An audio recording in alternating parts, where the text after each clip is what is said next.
Good afternoon, children. I am going to teach you lesson 2 verbs. What are verbs? Every sentence is incomplete without a verb. हर वाक्य बिना verb के incomplete रहता है. Even the shortest sentence contains a verb. A verb can even be a one-word sentence such as stop. You cannot make a one-word sentence with any other type of word. Verbs carry the idea of being or action in the sentence. A verb always has a subject. Verb में हमेशा एक subject रहता है. जैसे John speaks English. Here John is subject. Abhinav plays the guitar. Father is very happy today. Lalita has very long hair. Karishma knows how to knit. All these are action verbs. In all the above sentences, the highlighted words are verbs. Verbs tell us what a person does. For example, Abhinav plays the guitar. This is action verb. In action verb, it is he is playing, plays. What a person is. For example, father is very happy today. This is being verb. What a person or thing has. For example, Lalita has very long hair. In this, verb is showing position. What does Lalita have?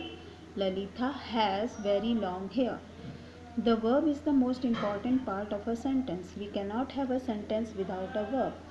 Some verbs like remember, know, like, and so on are called non-action verbs. This is because they suggest states of mind rather than actions. For example, Karishma knows how to knit. Now, knows is non-active verb. Kinds of verbs. A sentence is usually formed with a subject followed by a verb. It may or may not have an object. Look at these sentences. Rohan wrote a message. Here the verb wrote has an object message. The football player kicked the ball. Here the verb kicked has an object the ball. Rohan swims well. Here the verb swims is not followed by any object. Now children, did you understand what is verb?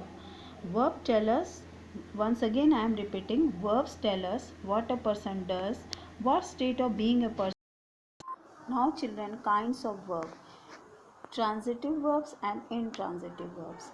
Transitive verbs, a verb which takes an object is called a transitive verb. For example, Madhu washes clothes every day. Over here, washes is verb and object is clothes. Rohan packed his suitcase. Verb is packed and object is suitcase. Grandmother makes delicious cookies. Over here, verb is makes and object is cookies. Therefore, children, transitive verb is always followed by an object. A transitive verb may take two objects, direct object and indirect object. Direct object, it relates to the verb and is affected by the action of the verb. Indirect object, it indicates the person who benefits from an action of receives something as a result. A direct object answers the question what after the verb and an indirect object answers the question whom after the verb.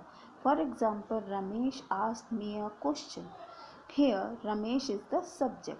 The word asked is the verb. The words a question is the direct object. Asked what? What is he asking? Whereas the word me is the indirect object of asked whom, to whom he is asking. Understood? Now, intransitive verbs.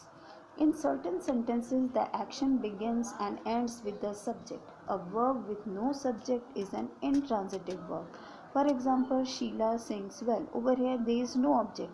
Can you see? No object is there. Sheila sings. Only sings is written. The baby slept. The baby slept. Where? No object is given. The verb shows an action without an object or expressed a state of being. Only the performer of the action, the subject and the action, the verb are. Thank you children.